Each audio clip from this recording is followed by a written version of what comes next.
Welcome to the world's favorite youth baseball podcast, Clearing the Bases, featuring Coach Jimmy Filangieri. I'm David Friedman, and I want to thank you for coming along this ride with us. How are we doing this morning, Coach? Doing good, Dave. How about you? Everything is A-OK in my world. It is a new year, our first show of the new year, so we want to welcome everybody, hopefully some new fans to the show. So what's new in your world over there? Well, let's see. So it is the beginning of the year, so we're with the high school, we're getting things together, schedules starting to come out, trying to line up scrimmages. So there's a lot of that going on. We did a little, I can't think of it. What's the word? A little orientation for players that will be coming in the fall of 2023. So we got that done. Yeah, there's things going on. Still trying to put together coaches for my stuff for the summer and for next fall.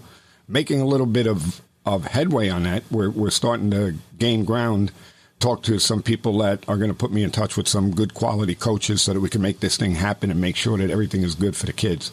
Well, that's what it's all about, right? So why don't you touch base on that a little more, just wet our beaks a little, so to speak. Tell us what you got set up at this point in terms of, you know, what locations you're looking at being in and what's the name of the project and all this. Okay, so the name of the project is, we're calling ourselves the Evolution Baseball Club. We're going to base ourselves out of probably middle Westchester County in New York. So we feel that if we put things together in that area, that we will be able to help the bigger bulk of kids by it's more centrally located. So we'll be able to pull kids in from different areas. I want to try and get at least 3 clinics set up to be able to you know, maybe, and this part I'm not really sure on yet, but maybe do one pitching and catching, and then maybe one infield and outfield, or the other thought was to do outfield and hitting, infield and hitting. So to put out a couple of things like that so we could show people what we can do to help these kids get better at these things. And, of course, every single clinic that we do is going to include the mental performance of each discipline. Oh, that sounds great. I love it. I love it. Evolution, because that's what it should be. We should be continuing to expand out our knowledge base and our skill sets. So I love that as a name. And hopefully this is all going to come together, because I think you've got a lot to offer to people. There's a void for the type of program that you're looking to set up. The location that you're looking at sounds great. The population density from around there, if you drew a 50-mile radius circle, I think that'd be fantastic. Yeah. And I be honest with you, with the name, I have to give credit to my wife. My wife came up with the name. We were brainstorming and throwing names around, and she came up with it. And I agree with you. I think the name is fitting. Yeah, that's spot on. So that's great. Great. All right. And in terms of the school team, are you guys, and I don't know what the rules are for your particular league, but are you able to start actually doing any get-togethers, practices and whatnot? Anything physical, or is it just the orientation? Yeah, it was just the orientation. It's the varsity team is doing their thing. They're doing their weight training. They're starting their workouts now. So they, generally get started earlier, and we have to wait until we have our tryouts, which is in the beginning of March. So really, before I get things going, it'll be about a month and a half until we get things going. So no, for right now, it's just varsity. Okay. All right, cool. And in terms of the show, I know we have a lot of things coming down the pipe here. We've got a lot of guests that are lined up.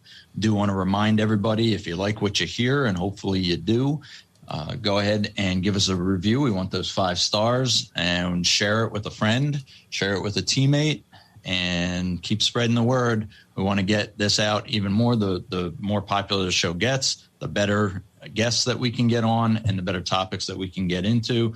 Drop us a line, hit us up on Facebook or on Twitter at the CTB Show and at clearingthebases@gmail.com.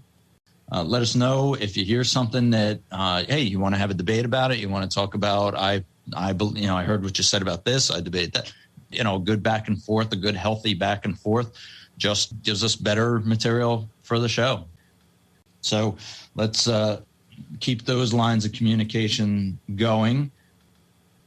Somebody we didn't have a lot of disagreements with, if any at all, on this week's show, we've got Coach Kirk Cabana. He's a first-time coach at a junior college down in Indiana.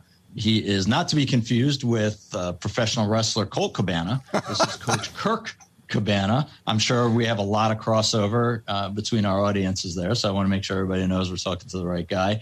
So he has quite the varied background, an interesting guy, and I'm looking forward to having him on. Yeah, I was on a Zoom call with Alan Jaeger and Coach Sheets, and I'm going to guess there was probably close to 50 other coaches that were on the Zoom call, and it was a mental performance. There was a lot of talk about meditation and how we implement that with our teams. And Kirk was one of the coaches that was on this, and he spoke a little bit during this show. And afterwards, I reached out to him because what he had said in there kind of piqued my interest a little bit, especially about his path to becoming where he is at as a coach. I reached out to him, and he was gracious enough to come on, and I'm looking forward to a great show. Yeah, that's great. So without further ado, let's get into it with Coach Kirk Cabana. So, hey, Kirk, well, thanks for coming on board with us tonight. Oh, David, thank you so much. And Jimmy, both you guys, thank you so much for having me on. Excited to have a, just the heart-to-heart conversation and serve as many people as we can. Excellent. Glad to have you here, Coach. So, let's hit it. So, you've got so many facets of what you've done and what you're doing now. So let's give a little bit of a background on you as currently as the head coach at Marian University, Ancilla. And this is your second season coming up? No, this is my first. My first. Oh, this is your first. My inaugural season and first season as a head coach. Awesome! Congratulations, that's great. I'm excited. Sorry, I almost started getting emotional right away. I've worked my butt off to get here and done it in, from what other people tell me, way too quickly. And believe me, once I got inside the moving ship, I realized how many people are working for a big fat $0 in this game, and they are amazing minds that have been all around it. I can't help that I've been very fortunate to land where I am, but I've committed myself to the process of serving baseball and serving people, and life has found me where I'm at because of my commitment to it. So is this the first time as a head coach at any level, or have you been a head coach before? I don't really count being a head coach of summer league college as being a head coach, but this is my first time leading a group of guys during a season that I truly care about. And funny enough, and I'm not going to go off on a tangent, but I made myself laugh thinking about, how am I going to react the first time I go and talk to an umpire in a game that matters? I'm going to have to test that composure thing I talk about. I'm sure you'll handle it well. I'm sure I will as well. So you started out you're originally from California. You found your way to Carolina University, where you were the assistant coach and the head recruiter, and now you're in sunny Indiana. So you want to talk a little bit about that journey? Oh, man. Yeah, big time. I mean, once you jump across the country from California to North Carolina, it could have been Saskatchewan that we went to afterwards. But I mean, no, the game and life was going to take us where I was called. And, man, I just can't be any more, grateful to where I've landed and the seeds that I'm being encouraged and allowed to continue to plant, and the change that I'm being allowed to make happen that has nothing to do really with the game of baseball, just more about how we go about intentionally creating and molding good young men.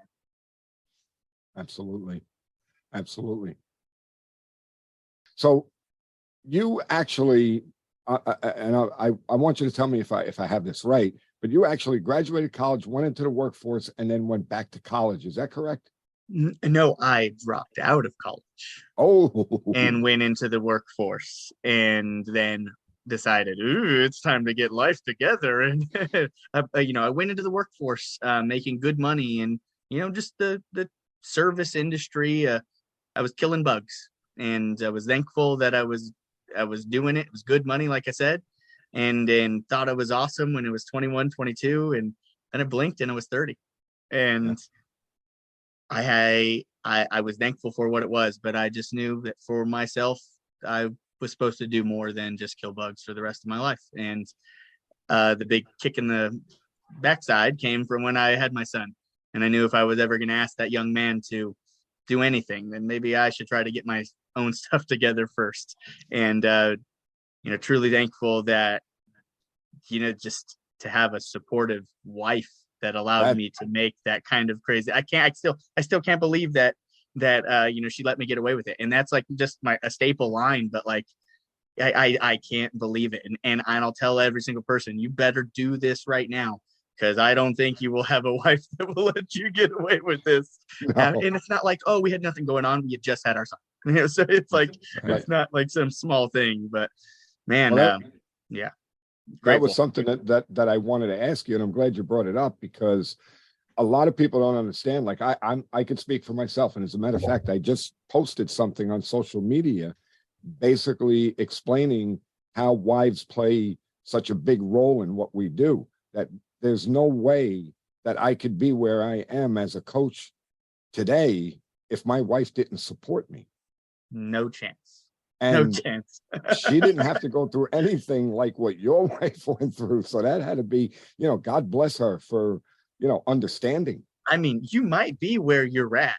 She just wouldn't be by your side if she didn't support you with what you were doing. And ultimately, you wouldn't be where you're at, happy with where you're at, if you didn't have her support, and being by your side. And man, Jimmy, having her there with me this past weekend, and my son, as I finally got to walk in my first college graduation, for my master's degree.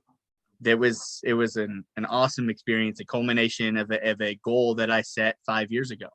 And it was the end intention, with setting out to go back to school. Yes, getting the bachelor's degree was great, but the original plan, and again, I don't know how I sold her this. I don't know how she bought it at all. The original plan was, babe, I'm going back to junior college baseball.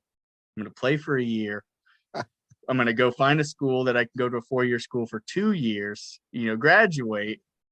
Then, then I'm going to give you a grad assistant, get my master's degree, for 2 years, 5 years before I make a dime. That's pretty much the sell that I made her. And fortunately, I became a full-time assistant coach in about just over 2.5 years in the process. Just over 2, actually. I played a season, got my scholarship, moved across the country, played a season there. And then the coaching staff pulled me in and said, hey, it's done.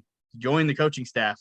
And, hurt the ego for sure. You don't want to be told when you're hanging it up. But I stepped back and knew, like, it was the journey, the point all along to get into coaching. And wouldn't you know, well, that was COVID year. Oh, so God. My senior season, if I would have played, I'd still be playing somehow. Right. Wow. I'm glad I wasn't, getting a PhD while trying to play baseball type of thing. But I'd have done it if somebody allowed it. But no, it's just life's timing. As crazy as it is, for sure. But I've been allowed to work my butt off and be rewarded for that work. And just a lot of people. I mean, you're saying, I know you're saying your wife, but your support system in general. You got to have it, and you got to have people that want to see you do good, but they also can't want to see you do good unless you want to see them do good as well too. So it's a revolving door, and as much as I've been given, I've tried to give a lot back as well. Well, I did want to bring that up about you receiving your master's degree, and congratulations. That's quite an accomplishment. Yeah. Again, I very much appreciate that, and the reason why, for me, as a personal standpoint, it means so much. Speaking to any young adults and even parents listening, just that aspect of being a college dropout. And for a long time, that's the only way I saw myself.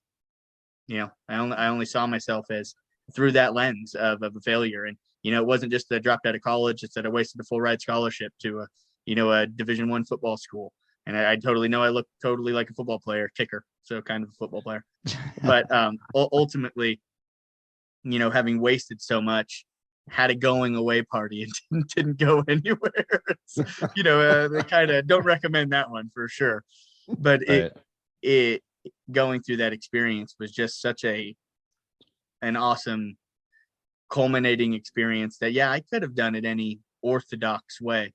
But what I have really taken from finishing it, experiencing that moment, was, man, I am going to embrace my unorthodox nature. And if I've gotten what I've gotten at this point, why am I going to start pretending now to follow anybody else's path? Right. I'll If use it your works. guidance. I'll use your wisdom, but you did it so I can shorten your learning curve. And I'm going to learn from you. And I'm going to get better at doing the same thing that you do, because I'm a competitor. That's just what I want to do. And I'm going to do it as professionally and kindly as I can. But I'm going to beat you if I get a chance to beat you at something, but it's just competition. I want to compete in life the same way that we compete in sports. And Absolutely. I just see it all as, small separators on the climb to achieve what we're trying to do. So let's get into a little bit about baseball. Now that you're into your first year, so I'm assuming, it started in the fall. So what have you been doing with your team? Just trying to, with the team from a baseball standpoint, and this year for myself is all culture shift, is all an intentional commitment to the things that we choose to do and be good at. So for us as a baseball team, and I know as we say, let's talk about baseball, but it's so funny. We've gotten so much better at baseball, working on all the things that have nothing to do with baseball. But Exactly. all of those things have led to getting better on the field, because the whole wheel is spinning and not just a portion of it. And then when you get to this lump, boom, hit a bump. Okay, cool. Oh, back to baseball. Baseball is good. Boom, every other area of my life. Well, you want it to move as fluidly as you can, because those young men, from a mental standpoint, need to be able to not only feel like it's a release to get out there, but a reward to get out there for the work that they're doing in all of the other areas. And, if you're putting that pressure on yourself to only have that success in that small window of time you get to work, and if you don't, and you're conveying your day on being a failure or a success based upon the 2-hour window that your team got to practice, you're going to have a lot of unsuccessful days. But, That's true. there's a lot of other wins that can happen within a day. And again, I believe that those positively impact the baseball field. And I know that the correlation of, getting a team GPA over 3.0. And, that was a major win for me to get in the fall as a first-time head coach. I wanted that. I'd never been a part of a team yet that had over a 3.0, team GPA. And, Wow. it was just a goal that we set for ourselves. That's our first win. As a program that doesn't have a rich history of winning on the field, we have to start building a rich history of winning everywhere else we can. And knowing that those are the areas we can't lose. We have to be undefeated in these areas so that we can take our lumps the way that we're going to naturally take them on the baseball field, because you lose in baseball. You just do. Doesn't matter how good you are, you lose. So control what you can control. Absolutely. So the baseball field has been a lot of fun establishing that commitment to excellence in everything that we do, and just seeing these guys have fun and build the brotherhood of a group and do it intentionally, building the perception and understanding of a growth mindset. This fall, the seeds were planted and the work was put in, and we'll get to harvest what we did in the spring while we continue trying to nurture and water the plant that we're growing. But with being truthful, I have to know that I can't wait to do it all again next year, have a second fall, because I've already got the structure in mind and the clear plan to how we plant those seeds even stronger and richer, and make sure that, we grow everything from the very beginning so that the group moves forward again, you get it all out of the way as early as you can, and then you move on, and it continues to grow. Because as you're introducing stuff middle of the semester, or you're trying to implement policies at different point, this is just given such clarity to how we're gonna to really work the ship when we get a chance to get going. But baseball has been the fun, easy part. Great group of young men who are going to do everything that we're supposed to do as a team. And our first goal as a program this year established is to win the most games in school history. And for us, hey, that's 15. The program hasn't had a bunch of rich history, and it doesn't matter what the number is. We have to eclipse it. Yeah, it's a goal. And whatever anybody might try to dream and say, we're going to win a national championship. Well, you got to get past that hurdle, first before you can even talk about anything. For us, that's the win, and we'll build upon that. I love my group, and I'm never saying that, never say never type of thing, but I'm not walking around this year promising this group that it's national championship or bust. It is not that type of, you don't go from 8-40 to that preaching, that's not reality. You're never going to win the group and get them moving in the right direction, selling them false hope and a false narrative. But hope is 100% alive. And if there's hope in the future, there's power in the present. And what they're doing is they're building that future right now. And they're going to be a part of that reason that when, not if, but when this group eventually does dogpile, I'm not going to forget every team that was before them that made sure that that group got that opportunity, because it's that easy. That's what brotherhood to me is. It's not one group, it's all of the group working towards that goal, because when one team finally wins it, they all won it, because they know that they helped build it, and with me at the top, I'm not going to forget those other groups. Now, I hope it doesn't take 25 years, because that might be a bigger price tag for sure. But so I'm saying that with hopes that they make it good, cheap on good old coach for sure, and do it in a couple. But no, I'm just playing. But it's, you don't, change doesn't happen overnight, but it starts with the individual, and that's why our theme this year is be the change. And that's the group motto, and that's all we can try to do is be the reason why the next group of guys wants to come in and build upon what we're doing. Because in a couple of years, everybody wants to be a part of a winning team, so it'll make itself easy. These guys and the next guys coming in are the guys that deserve the most credit, because they see the vision before it's actually come to life. Right. Well, like anything else, you have to start with the foundation and then build up from there. So that being said, how much of this team were you able to build as opposed to inherit? I don't know what the time frame was in terms of when you were announced as the coach and looking at trying to do any type of recruiting, and were you just under the gun right from the day that you started, basically, where that came in? Right. Well, I mean, that's I'm extremely grateful for all of the guys that I did inherit, and the guys that were already being recruited that I essentially had to take the rest of the way and essentially re-recruit to come again, because you make a coaching change and whatnot, that they gotta go, okay. But four returning sophomores is what I had. Best dang sophomore group I could ask for. And awesome. At this present stage, it excites me that 15 kids have said that they're coming back next year, of 18 possible. So that makes me excited that we have, that they felt something, that they want to be a part of growing that. And, I just get excited thinking about getting to say, I get to get 15 kids to 4-year schools. And that's just awesome, because for me, if the goal is not 100% matriculation at the junior college level, then why am I doing this job at all? So not only do I get to get them in, I get to get them out. And that's so fun. I mean, it's so fun to get to be a part of seeing them work for that hopeful reward, and encouraging them and challenging them to put in the work. The dream's still alive. I'm never going to promise a young man what level I'm going to get them to, or they're going to be a draft pick. I don't get that power. Like they're the only person, their baseball ability will determine what they get to do.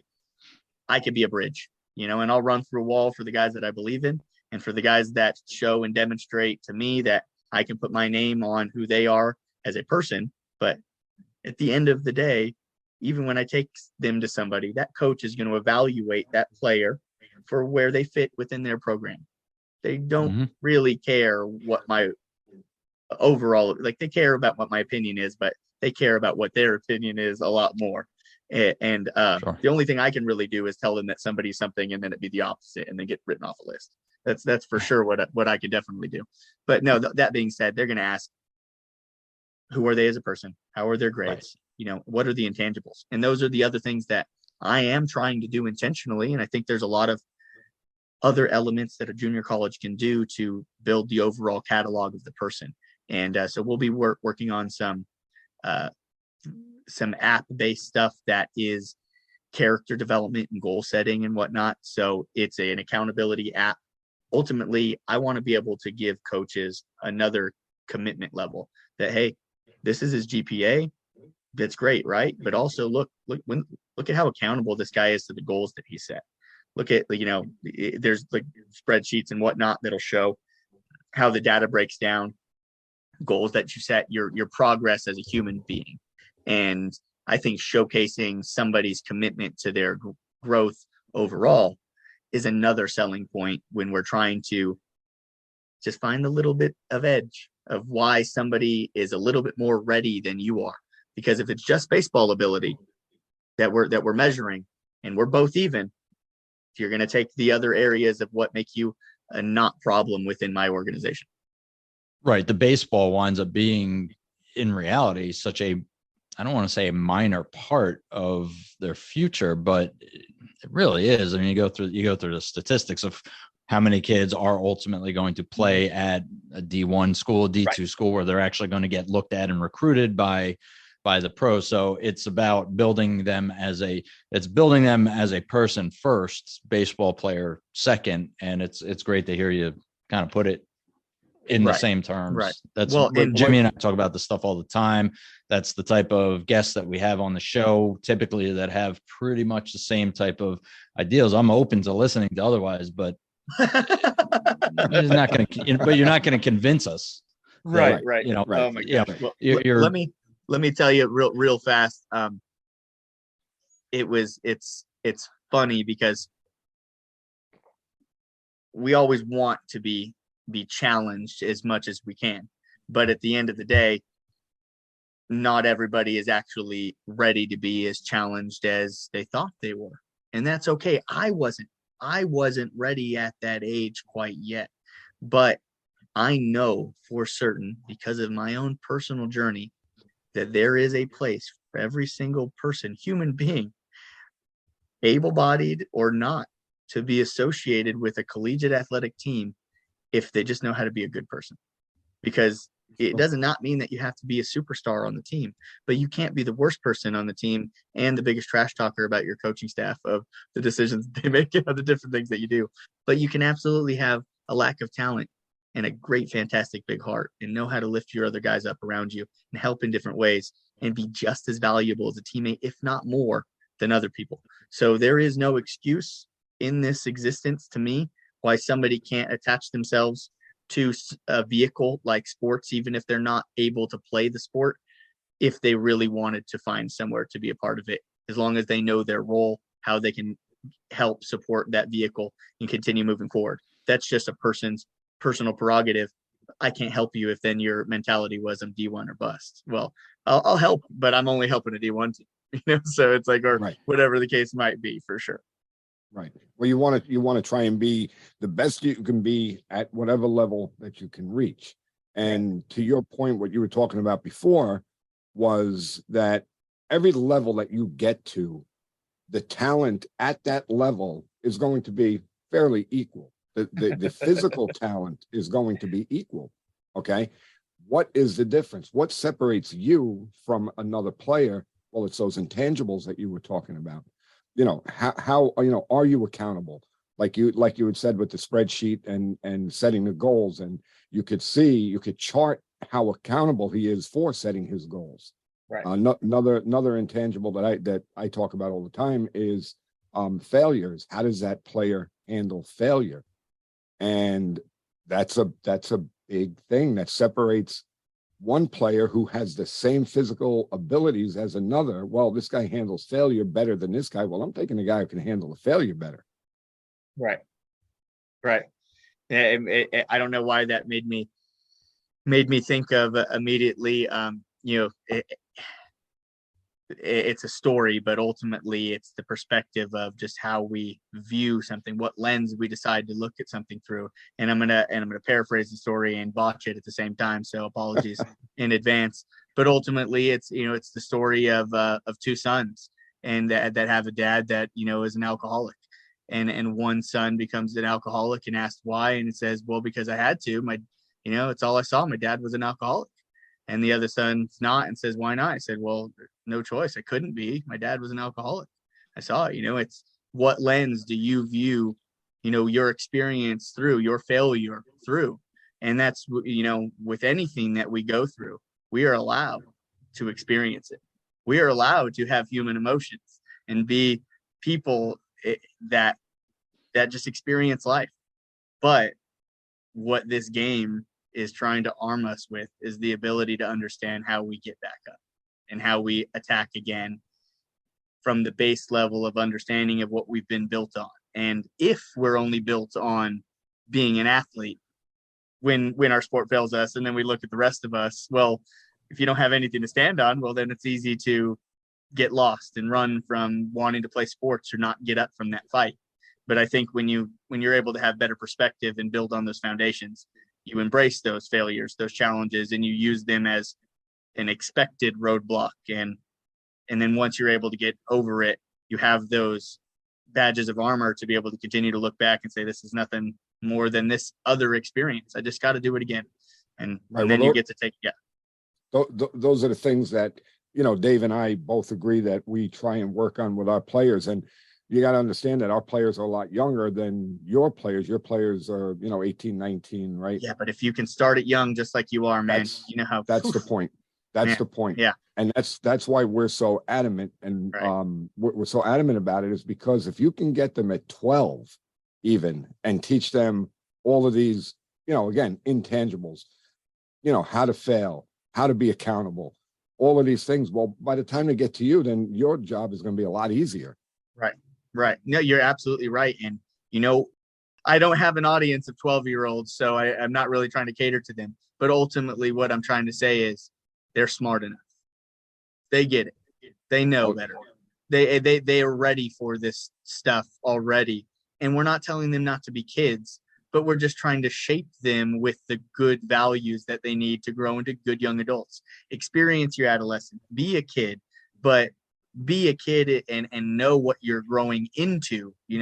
We don't want them to be as blind into life as what we've been into in different situations. It's our job to make sure that they're better prepared than what we had at it. And if we were well prepared, then it's even more our job to make sure that we arm people with what we were prepared with and helped us. So it's both sides. You're either guiding through what it didn't help you and you needed, or something that did serve you and that you need others to do. And now I am doing that through both lenses. I have failed myself and am guiding myself through the fire that I couldn't guide myself through at 18, but I'm trying to give myself the same advice that I would give myself then, to hope and implore to get these young adults to not make the same mistakes that I made. And ultimately they will. And it's okay. But I want to be a better support system for them than I had when they hit that wall, and help them back up, help them back up through that process for sure. And also hope to have to avoid maybe going through those same steps that you did, which again, yes. Hanging it off at the pass. It's right. One of the things Jimmy and I talk about all the time. We're both, he's been more involved than I over the last couple. I just got back to coaching 3 years ago. Now I hadn't coached for 5 or 6 years. My kids had aged out, and then I just came upon an opportunity a couple of years ago. So, but we're both at the JV level, and it's like Jimmy and I talk about it all the time, that there's certain kids and certain situations where it's almost too late already to try to build the attitude and the, you know, the acceptance of doing things a different way, because some of these kids, you've got dad as an influence, you know, and that's great. But then they've been on 4 different travel teams in the last 4 years or last 2 years. They've been on 4 different travel teams, some of these kids. So they're getting all these influences, and then they come to us, and it's like, you know, I don't want to say, and believe me, neither one of us ever gives up on a kid, but sometimes it's so hard to try to break that wall down already. I can't imagine at your level having to walk into that kind of a situation and try to change the culture of a team like that. Right. No, and you're right. And as I'm thankful that I only had 4. I mean, and it was the right 4 who wanted the change, who knew it needed to be better, who could echo to the other guys, I don't want, you know, hey, this is not how we're doing it. And then great to have a new group of guys who don't know any better, who cares what anybody's perception is? We get to be who we want to be. And that's been a lot of fun, just getting to establish that identity and, you know, win that fall and win that culture battle. And now having those group of guys, like I said, returning, who I've told and know that, hey, next year's 2.0, you know, we're getting better at what we just did.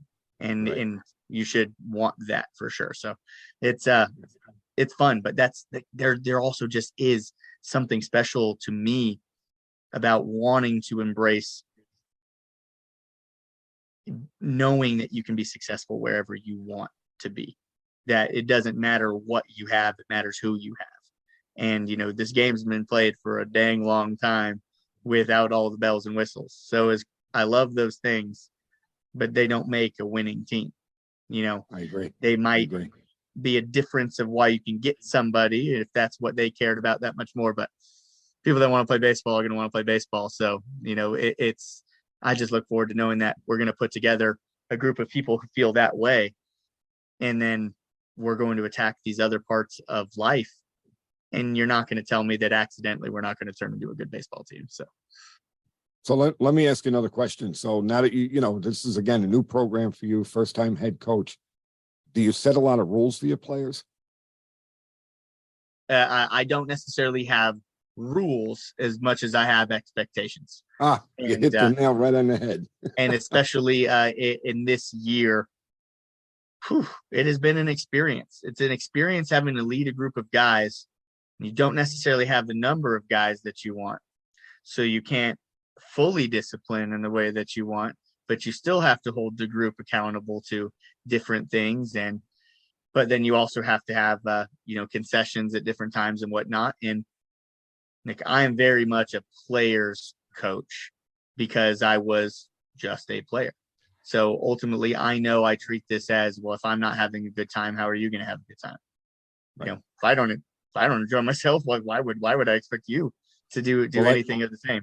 And I want nice stuff. I want to have cool gear. So I'm going to make sure that those things happen. I want nice uniforms. I want, you know, that kind of stuff. So I care about those little things that I do know matter to the player itself on their overall experience of what I'm trying to deliver.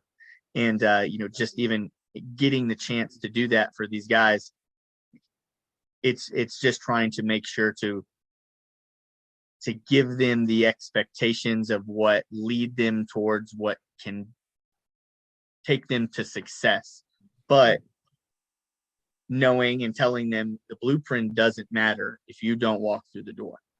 You know, I can't play. I can have these dreams and visions and everything of what I believe, but I have to find 25 to 30 other guys that believe it themselves and find a way to draw it out of them and do what we do. So, you know, there are rules, there are expectations, and there is my foundations of how I believe that our group is going to be built and what I think matters of what we should believe in. Well, I love the way you said expectations instead of rules, because that's what I believe. Right. That they are expectations, and I repeat this to my players constantly. This is what I expect, and instead of, you know, handing them a sheet that says team rules, you know what I mean? This is the culture. This is the way we do things. and this is what I expect from you guys. Right. Done.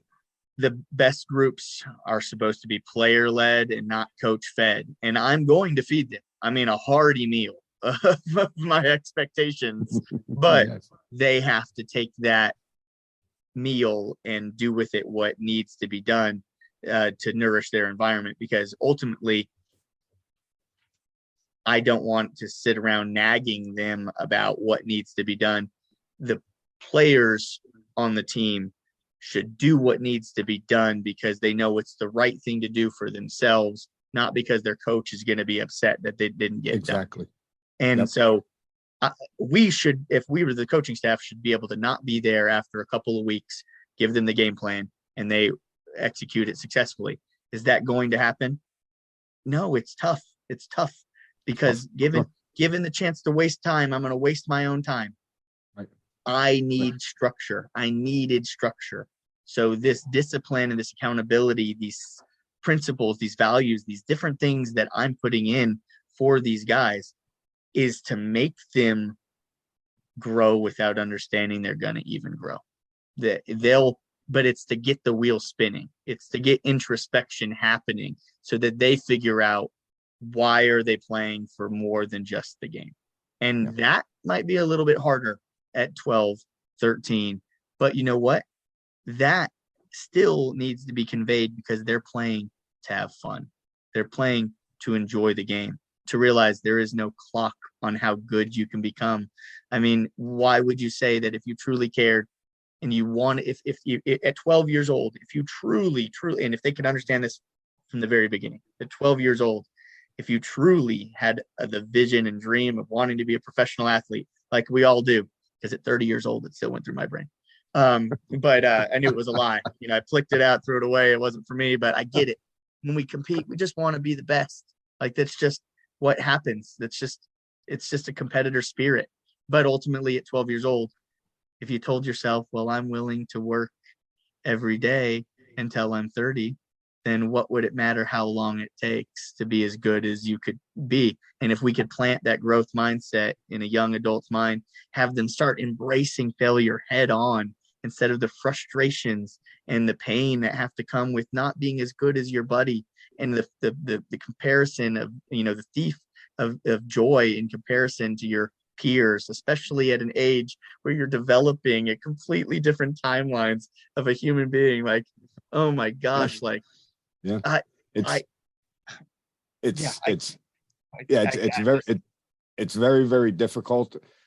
And especially in like Dave and my case where we're JV coaches, and my biggest struggle is I get my players for 1 year. Very, very rarely do I have a player. You don't want them for too long.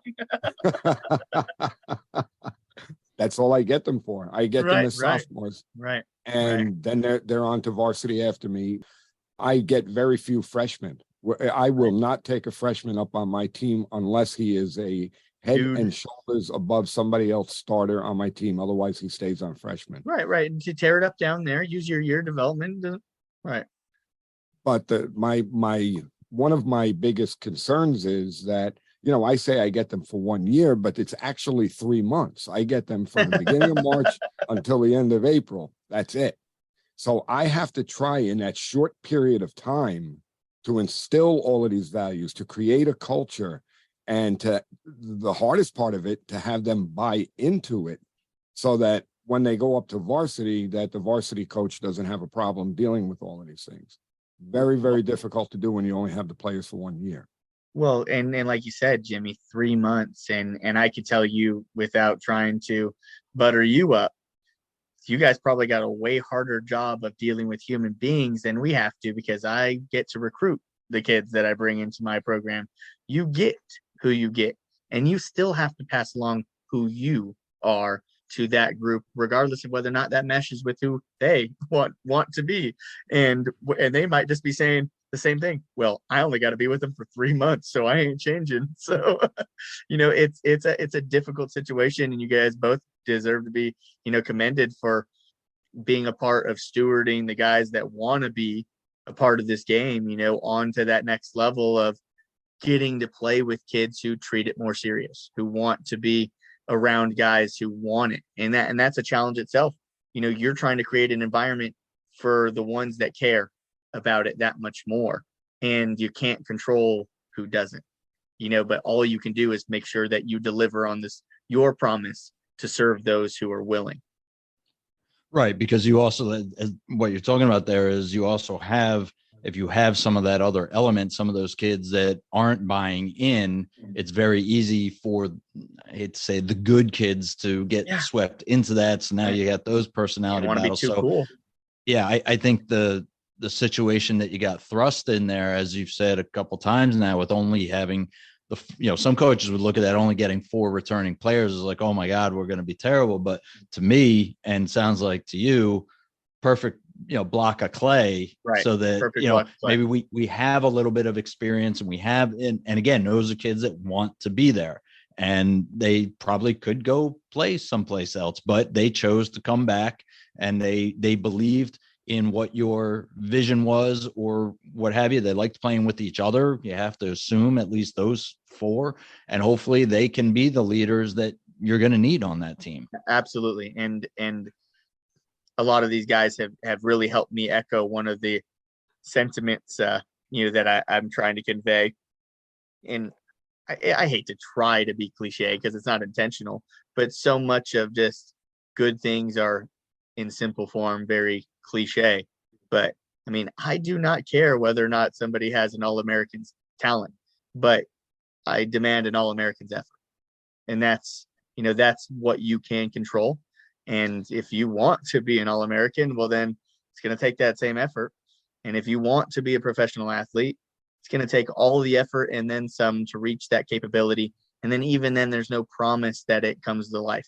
But if you can truly put in that work, look yourself in the eye, and know that you left it all on the table, there's no way you're not going to land right where you're supposed to land in this life. And that's all we can control, is our effort towards what we put into what we do.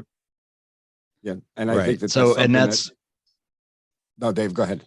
No, I was just going to say, on that note where you're talking about, you're going to have to put in the effort to get to those next levels. I mean, the way that I always preach to my kids is you need to put in that effort today, because I don't care if at 70% effort, you're better than the next guy on the team. I'm still putting the next guy in the team on if I can tell you're giving me 70% effort. I don't want to see that, because again, we're not about, kind of like what you were talking about also, like in terms of the wins and losses, like this, I go to a very small school. We're not going to, and it's JV. There's no sectionals for what we do or anything like that. Our schedule is our schedule, and we're done. So what are we trying to do? We're trying to get these kids to be the best that they can be. Well, if they're not pulling their end of the bargain on that, and they're not going to push themselves, I know the varsity coach isn't going to put up with that. No doubt about it. Right. So, we're not going to at our level either. Right. That's the main thing I would say that we try to get across to our players, because I'll be honest with you, I've had players that would hit a routine ground ball to shortstop and stop halfway down the first base line. Yep. You want to see me lose my mind? Do that. Okay. And that, that's the kind of things that'll make me lose my mind as well too. Like, it just, the simple things that you have to preach are just like, you're on second base after a pop fly. Just, I mean, my initial reaction to that is, where did you learn that? Right. Who allowed that you have that in you? So getting back to, the effort part, this is where I think the parents out there need to understand that this is something that you can help the coach with by, instilling in your player that, yes, effort, attitude. Again, I'll say the word again, because it's true. All of the intangibles are much more important than the physical attributes, because the physical attributes you can constantly drill. Not that you can't drill the mental side of the game, because we do that also. But if the kid has had it in his head since he was, because now what do they start playing at, Dave? Now 4, 5? 4 they start in T-ball now. Right. So if that kid has been allowed to not run out of ground ball to first base ever since he was 4, well, by the time I get him at 15, believe me, I'm not going to be able to change that in that 3-month period. You're going to change his attitude on effort. Right. Exactly. That starts in the beginning. That starts with why you compete. And that doesn't start when that starts in your first lesson of competition. We all know sitting here that effort affects outcome. And ultimately, if you bust your butt down the line, you make that shortstop now look up and go, why is that guy running so fast on a routine play? Why is he trying? Now I take one quicker shuffle step and the ball sails, or I bobble it, or any number of things, happen. And that's just baseball. And that's why we play, because we don't control what the result is, but we control what our effort and our output is, because those are the things that we get to keep. Those are the reasons that we deserve to be rewarded as we continue playing the game and just growing in our talent, because we're doing it the right way and actually molding, a true competitor that, yeah, I'm practicing running to second base because I'm expecting to run to second base. One of these times it's not going to be a pop fly. It's going to be a gap, and I need to know and make sure that I'm practicing my in-game angles to get to second base. I'm practicing the little things that are going to be of benefit when I need to actually do it. But we don't get to just be good at something when we do it. You have to practice it even when there's a chance that the reward's not on your side. And it's just perspective. And that's what I want to do as a coach. I want to be a part of that change of lens, that change of perspective. And that's not just on the baseball field. That's then the change of perspective of what's held you back in the past. Hate the fact that your family doesn't come from money. You get to be the person that changes your family's narrative. That's the power you have to take in control of your own life and not hold yourself back on comparing why you're better than a baseball player, but you're not going somewhere because he's got money and you don't. And that's the easy way out, and you'll beat yourself up all your life if you're letting other people have something, because you have you, and that's enough. And if you want it, you'll get it. Yeah. So let me ask you again, kind of tying all this together back to you and running the team and your recruiting. And I know, again, you may not have had a full opportunity to do your recruiting for this year, but you've been doing it for the last couple of years at Carolina. So how do you get into these topics from a recruit? You can watch tape on, this kid's, how he swings and how he throws and all this stuff, and you can get the stat sheet and all that. Right, but right. How are you getting into the real meat and potatoes of the player, not just the baseball player, but the person? It's a really good question. You have to care about the person. That's where it starts from. To me, it's not a recruiting call. It's a connection call. I'm calling to talk to another human being, to encourage them to use this beautiful vehicle of baseball that they have in their hands to go to school. If it's me, that's awesome. And if it's not, I don't have any less love for them. But at the end of the day, I know that if I go through the process caring about the human being on the other side of the process, I'll find the people I'm supposed to take care of. It's definitely all about caring. Right. And 100%. It's not even intentional, but especially in the very beginning at Carolina University, when I was working at building that program that had a baseball field 30 minutes away from campus, no athletic facilities on campus, and anything. But again, 2-40 the year that I got there, 36-15 when we left, and didn't have any of that stuff. All we needed was the group of guys that were willing to make the commitment to being a good group of people and a good group of baseball players. But ultimately, you sell that vision of the person because you get to know them. And my recruiting calls at that time were an hour, because it's selling the whole, it's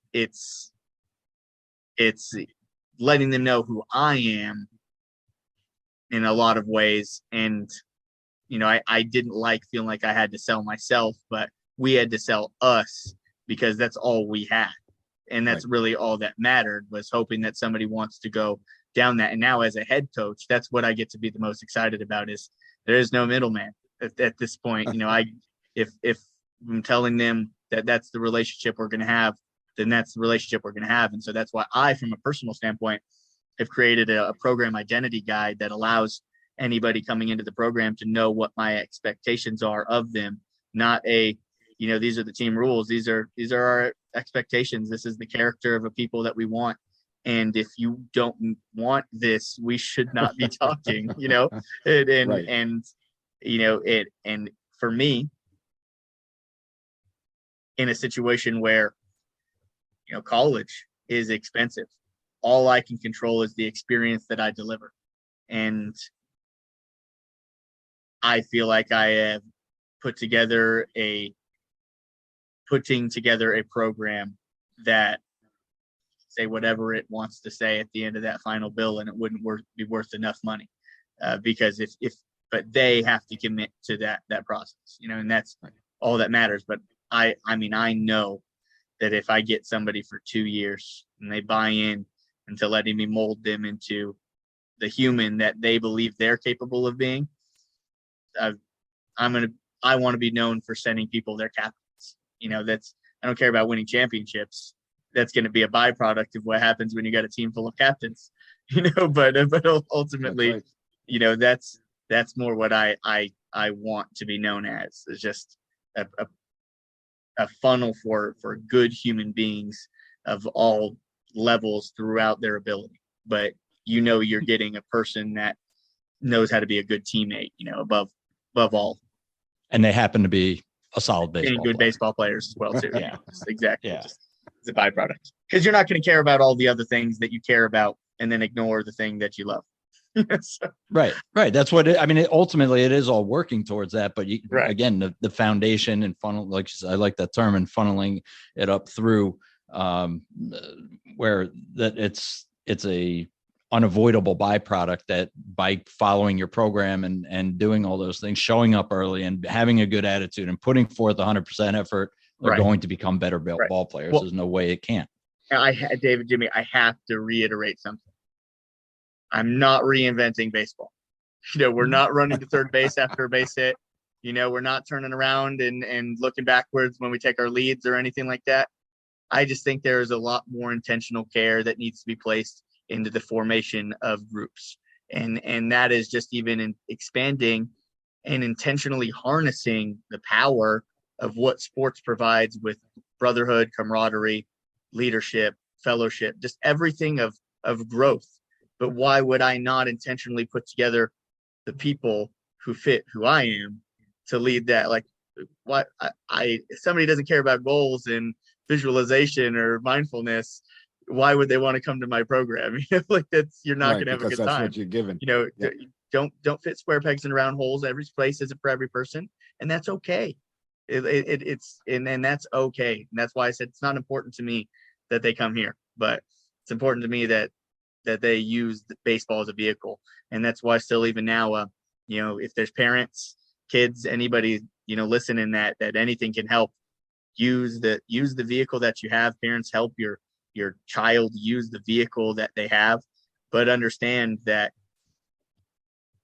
as a parent, that they're the one driving. So, you can't drive the car for them, but you can hopefully, guide them along the way. But goes back to intrinsic motivation versus extrinsic motivation. And ultimately, intrinsic motivation means that they know why they're doing it. And that's all I want to do is help young men clearly walk towards their why of why they do what they do and figure that out, because that will keep your commitment, your accountability, and your journey towards what it is. Because playing baseball is the easy part of what we all get to do. Putting together the group of people that work towards individual and team goals while also remaining a individual identity, is a real challenge to just the psyche of everything. And it's just why people let go of the rope, because it's hard to stay locked in for that long. Being great is everything. The simplest way you can put it is know your why. Very simple. And a lot of things that I've learned in coaching over the last 20 years is most of the stuff is really simple. Like, like you said, know your why. Know what, Oh man. How many times have I said, Dave, you are what you allow? Uh-huh. Very simple. All of these phrases that it breaks it down into its simplest form. And if more people understood these things, I think our job would be a lot easier. Right. But then again, that is our job, is to make them understand it. Right. Jim, you reminded me of Jim Rohn. Jim Rohn says it's easy. It's difficult, but it's easy. Right. It's Right. just and the reason why it's easy is because we can all do it. But it's the things that are easy to do are also easy not to do. And that's just where our personal challenge has to come from. But it's building those positive, consistent habits. And man, if you guys can help these young men, women, anybody that wants to play sports in your small time, and you get them for 3 months, like you said, you get them for 1 year, but man, gosh, if the one that you reach every year, or the one that you get to see go on, is why you keep doing it and keep trying to make a difference. Because it's if he didn't have you in a bad environment, then maybe his game stops. And it's a part of the reason why a lot of the things that I have to do and feel compelled to do because of what's been given to me is because that cycle must be continued. I have to continue giving gratitude and thankfulness to the people that have helped me, because they deserve to know that it makes a difference.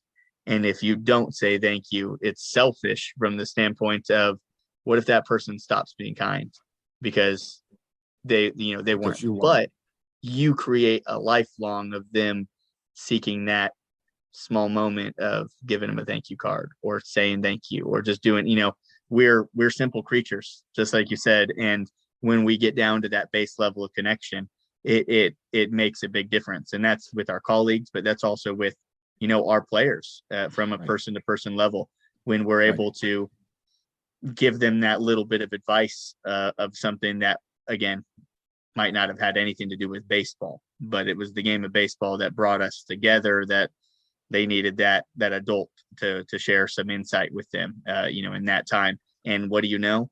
That connection of vulnerability and human nature might just get the best baseball ability out of them in the long run, because now they trust you as a human being. And that's one of the bigger things that we have to do as the parents and the coaches in this situation, is continue to build the trust that we have their best interest in mind, even when we have to keep them accountable to what they're not willing to do. But at a certain point, we're doing it now so that they can do it on their own later. But yeah, we can mess it up a little bit too on our end, and stray them away from something that they might have cared about. So those are my own challenges. I got to figure out how to make sure to embrace being a youth parent soon. And I might be leaning on you guys for some different questions here, for sure.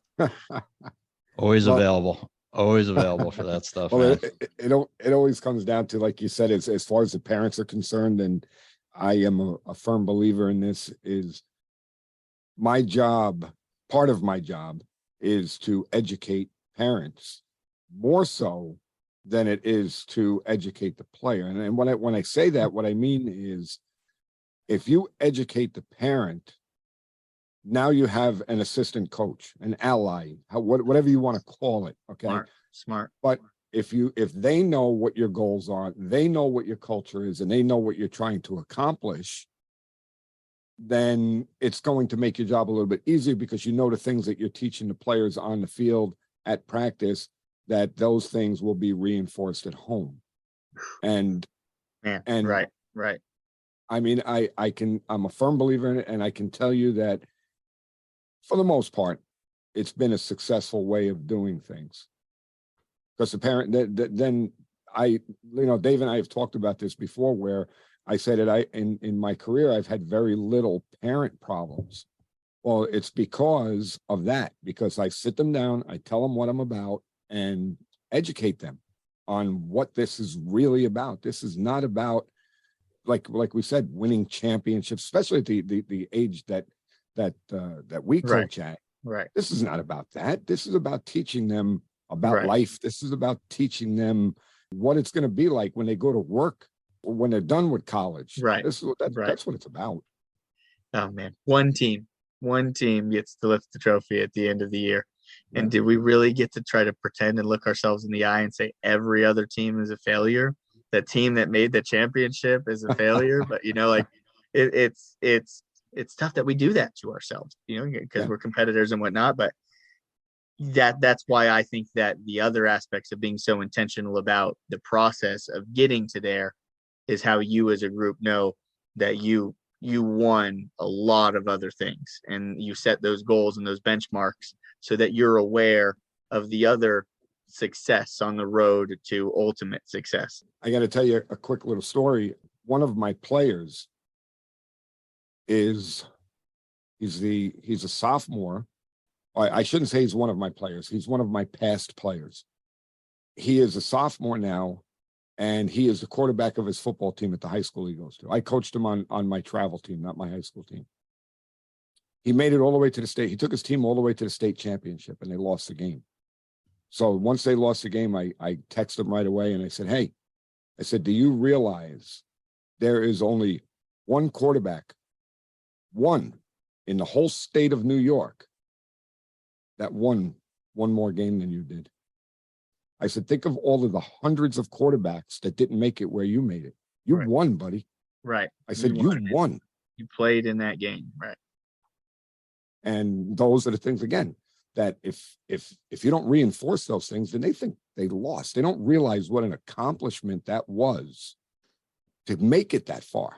And then that somebody would not understand, and it's not already being implored into them to understand that who you became in that process of getting to that chance to lose that game is still even way more important than, the fact that you lost the game or won the game, because you went through all of these other just internal wars that you had to win with between your mind on the field in every ounce of battle to pretty much get to there, to even get to the chance to say, I got so close. So, I mean, gosh, like all of that growth, all of that development, again, all of that strength you get to bring with you onto the next thing that you do, is that. And now, same, did you look at that moment as you lost that game, or did you look at how close you were and how much work? Now, what else can I do? What smaller thing can I do to get better? And analyze your own stuff. That's what you want to do. That's fine. Get better at what you were doing, but don't beat yourself up for what happened. And that's what I said to him. I said, could you imagine what you're going to be like as a junior and a senior? That's a little unfair, right? Exactly. It's a little unfair to get to do that. That's awesome. Yeah. Well, and that's also, it all goes back to what we were talking about earlier about defining what success means for us. Is success championship or bust? Is that it? No, there's no way it can be that. Otherwise, again, 99.9% of the teams are failures, right? So it's all got to be about, getting that C player to become a B player, getting that B player to become an A player, getting these 5 guys to buy into the program and be able to teach those younger kids and just all those little victories that we go through all the time. Those are the things we have to hang our hats on when we're not, I'm just going to use the example. We're not the Mets who are able to just, you're absolutely right. Cut checks left and right to try to build that championship team. I'm a Philly fan, so it's it's a big thing for me in this area. But I appreciate you teeing me up for that one, because success is something that means a lot to myself, because just like you said, who gets to decide what the heck success is for anybody else? And my favorite adaptation, and The one that I hold the most to is from Earl Nightingale, who says, "Success is the progressive realization of a worthy ideal." So as long as you are working intentionally towards something that you care about, man, you're successful. And that's all that matters. And that's the difference of somebody working towards becoming the best janitor they could be or the best MLB superstar they could be. It doesn't matter. If that's what brought you true joy, then we don't get to define what brings joy to another.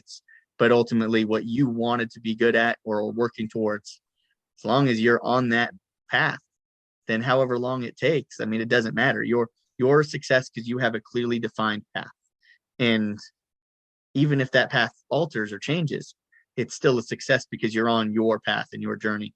But I that's my favorite one that I've been able to take in, and one that allows me to truly believe in each individual's success on a separate level without comparing them to each other, but letting them define for themselves what are they working on. And that's why we do a lot of goal setting. We do a lot of introspection. Again, it's just trying to get the wheels spinning, because a lot of these people just don't know what they care about because they've never actually thought about what they care about. I think that's a pretty good note to end on. Kirk, did you have anything more specific that you wanted to touch on tonight? Or no, just to make sure that, I do say thank you guys for having me and allowing me to just have a good conversation, chat about life, baseball, and how it all intertwines, and ultimately how this beautiful vehicle that we got is a chance to just help people be better people. And I think the sooner that we grasp onto that, the better athletes that we're going to get that come out of it. All right. And how do our listeners get in touch with you, social media, whatnot, in terms of whether they want to look at you for playing for you or just want to follow you because you got so many words of wisdom to throw out? Yeah, no, I appreciate you giving me a chance to share how we can connect. So you can follow me on Twitter. That's my largest platform that I have, of at Coach Kirk Cabana on Twitter. And I also have a website and a podcast for a small organization called Pursuit for Purpose, which ultimately is a character development and goal setting organization intended to try to help athletes take the principles and values and disciplines and life lessons that we learn in sports and apply it back to the other areas of our life that actually matter. And, just want to try to help build the whole person, and any chance that I can to be able to continue helping, you guys, youth baseball in any way, feel free to reach out. DMs are pretty open, and enjoy communicating and just chatting with individuals who want to get better at what they do. Baseball's shown me in a short amount of time just how awesome of a community it is, and I'm leaning into it. Absolutely. all the way. Do you have an email address if potential players wanted to reach out to you? Yeah, absolutely. K Cabana at Marian, MARIAN.edu, and love to hear from anybody. Love to chat with anybody I can. You happen to be from Indiana, it might be dang near free for you. All right. Awesome. Well, yeah, we can't thank you enough for spending time. We know everybody's time is valuable, and we can't thank you enough for spending the time with us here today. Really, really enjoyed talking with you. Wish you all the luck in the world on the upcoming season. And, again, just thanks for coming on board. My pleasure, guys. Best to you guys. Look forward to listening and following along your guys' journey. Yeah, I want to thank you, Coach. I mean, I could have stayed here until midnight, probably talking baseball with you. It's a shame that we have to wrap it up, but I really do appreciate you coming on, and I look forward to future conversations. Big time. Same here, Jimmy. Appreciate you reaching out. So there we have what I think was pretty inspirational talk with Coach Kirk. Yeah, you'll get no argument from me. I thought it was a great conversation. I think that we got a really good look inside of what really makes him tick. Yeah, when we were thinking about, especially go back to when we were much younger, thinking about our path in life, and we want that path to be straight, but Kirk certainly exemplifies this, but that's almost never straight. You know, it's a long, to quote a Beatles tune, it's a long and winding road. And sometimes we don't wind up where we wanted to be, but oftentimes, and hopefully a lot of our audience can reflect on this, the experiences that we gain along the way do help us with, even if we don't wind up exactly where we wanted to be, it still adds a lot in what we can learn from things and whatnot, and make changes with ourselves to help get us closer to where that ideal kind of happily ever after situation is, I should say. And Kirk's path obviously was took a couple of detours there, but it sounds like he's just absolutely thrilled with where he's at right now. Yeah, I love the way we talk about trying to teach our players how to stay the course, not give up, be strong, fight through what you need to fight through to get to your ultimate goal. And I mean, what better way to show that than what Kirk did? Yeah. And, we wish him nothing but great success on his first inaugural season here. Hopefully maybe we'll get him on at the end of the season and just, reflections on what he went through and some of the things he learned. I think a lot of our listeners could definitely benefit from that. Oh, I definitely think so. I mean, being a first time head coach, he's probably going to have a lot of stuff to share with us. And yeah, I mean, I think that's a great idea. Let's reach out to him and get him back on. Yeah, he's old enough to have had some of these side life experiences that he can help put through with the kids, but still young enough where I'm sure he's able to connect with them pretty regularly. Yeah, what amazes me, too, is that because he is relatively young compared to us, we'll say, Certainly. The amount of knowledge and just everything that he seems to be able to bring to his team, to me, just seems so far advanced for such a young coach. And I really believe that with his attitude and his approach to things, I cannot see any reason why he will not be very successful. Well, yeah. And not just in the way we talked about on a show, like determining what is success.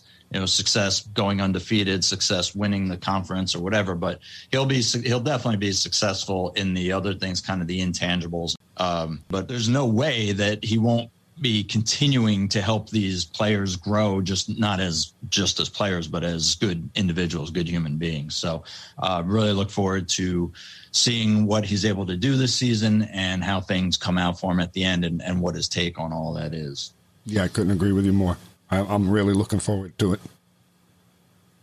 So parents, you have a child that's getting into that range where they're looking into colleges, definitely reach out to him, even if it's something, if the area of the country doesn't interest you or whatnot. I'm sure he'd be more than willing to have a conversation with you in terms of things that you should be looking for with the coaches and the programs that your players might be going to. He's definitely the type of guy. He's a stand-up guy. He's somebody that, I certainly would be comfortable sending my kids into to get them the next couple of years of their life and their development. So thanks again for everybody for tuning in. We love to hear from you. Reach out to us, clearingthebases@gmail.com, at the CTB Show on Twitter. Make sure you give us those 5 stars or the thumbs up, whatever the system is that you're listening on gives us, and spread the word. Let's get the show growing even more. We made tremendous strides last year. We're looking for a great 2023. And as we talk about on every show, keep in mind the only 2 things in life that we can control are our effort and our attitude. Give me 100% effort, positive mental attitude, PMA at all times, and great things will follow. Final thoughts, Coach? Yeah, so, we talk a lot about youth baseball and the younger guys that are involved in baseball and how we can make things better. And I really think that after speaking to Coach Cabana, that I have a better outlook, we'll say, on the younger guys. I mean, here we have a young guy who's a college head coach. Seems like he has everything down pat of, what he should be doing. And I'm just really, really encouraged that there may be a lot of younger guys out there that understand this, know what it's about, and will be able to help these kids as they grow and they take their journey through their baseball careers. With that being said, I'm sure that Coach Cabana understands people don't care how much you know until they know how much you care. Thanks, everyone, and we'll see you on the next one.